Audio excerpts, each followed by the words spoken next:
Great design sparks a dialogue between form, light, and emotions. That's the philosophy behind Mr. Deepak Dinesh Prabakaran, Deputy CEO of Design and Engineering at Azizi Developments. With his architectural expertise and passion for creativity, performance, and sustainability, Deepak shapes homes that speak beyond aesthetics. So, Mr. Deepak, now that we're sitting comfortable here, I want to start with a simple question, yet powerful. What do you want someone to immediately feel when they enter into an Azizi home? And can you share a project where you think that feeling really came to life? This is a tough one to answer. Okay. See, every project is unique, right? And very recently, we handed over Rivera projects, phase 4, phase 1, 2, 3, and then the 4th one. You can see a huge amount of change from the way we perceive quality, or the way we perceived quality, and the way in which we are perceiving right now to deliver it to the customer. Previously, we had certain ratios of common areas to GFAs and things like that. Now, our chairman has given a clear guidance that all the amenities that get into the building has to be world class. And we are a little over the top on those ratios than any other builder, what you see around in the market. We exceed the expectations.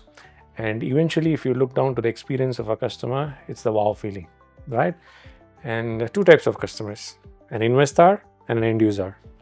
Investor, he gets a wow feeling because he was able to flip his property and get a great quality product. And for the end user, extreme amount of comfort level, security, great finishes, and good craftsmanship. Well, all are delivered in phase 4 of Rivera. So that's your answer for it. Amazing. Now, let's speak on, let's say, Azizi Developments is aspirational, mashallah, but also practical, Sure.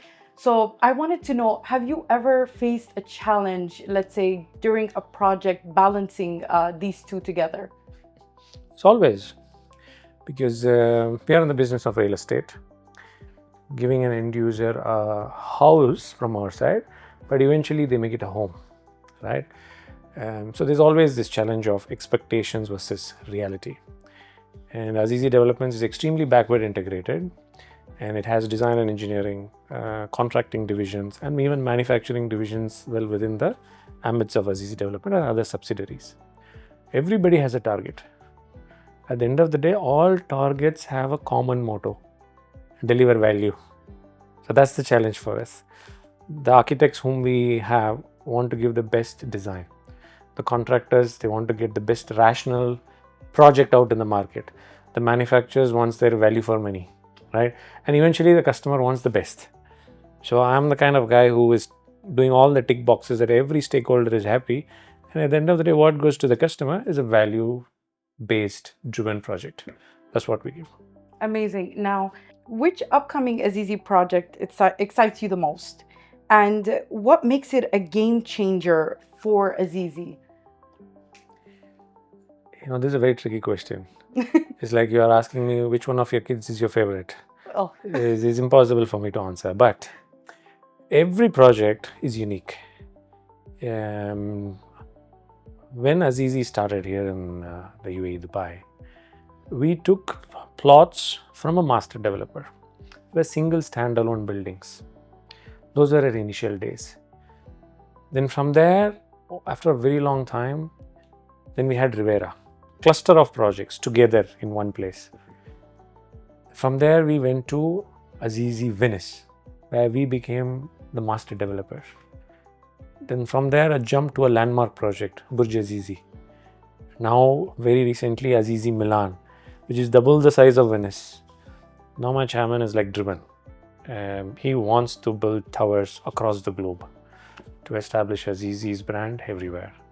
So if you now ask me which is your favorite, is yet to come. So whatever I deliver to my chairman and to the customer's demand is always falling short of my aspirations. So we always have to deliver the best. amazing. I like the honesty. Now, jumping into sustainability, since it's such a big topic, I feel like in 2025. It is. Can you share a time when eco-friendly thinking influenced a key design choice by, like, let's say Azizi? And was that idea driven by more the design team or a broader company vision? See, like I told you, we have many subsidiary divisions, and one of them is a design and engineering division, right? Now, sustainability, two forms, where you can achieve it either active or passive. Active meaning having all the technologies working for you, where you don't change much in terms of what should I say, an inherent feature of a building which adds value to sustainability. While passive is by choice and by design. So you may not have high-end AC systems, but then by default of design, larger windows, sometimes narrow windows, courtyards, all of them bring in the comfort factor of the human being and gives you that value addition for less energy consumption and carbon emissions and things like that. Now, this is which came first, the chicken or the egg, is like that. We always keep thinking about sustainability, but what happens is the more you think on sustainability, it takes time to design. But at the end of the day, we are delivering a fast track project with a quick, what should I say, delivery to the customer.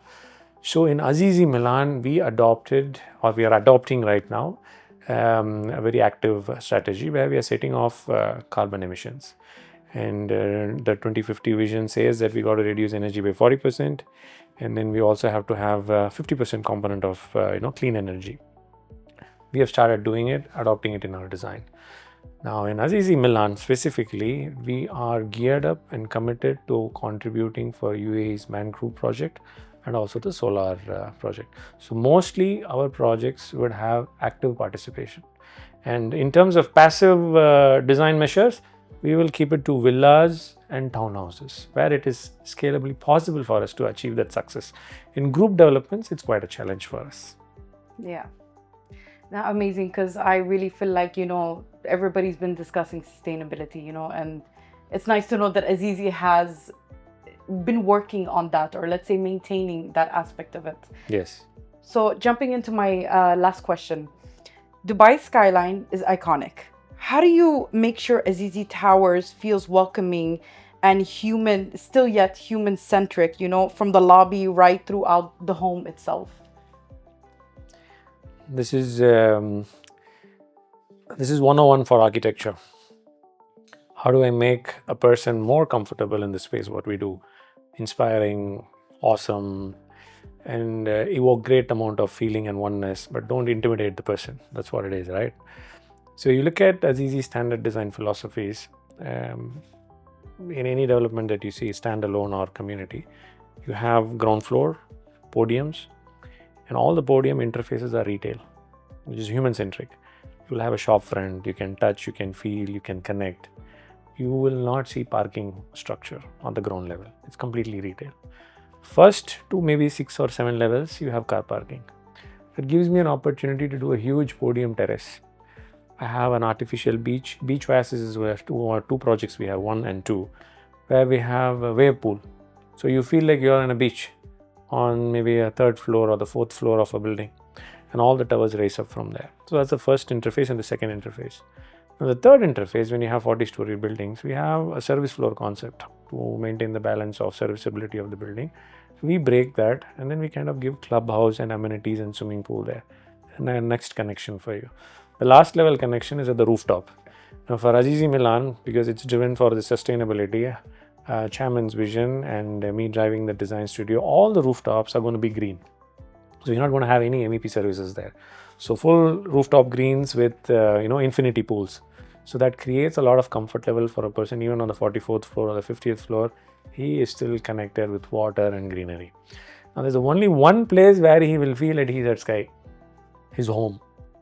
You have a balcony. It's up to him to humanize that portion, soften the balconies with greenery.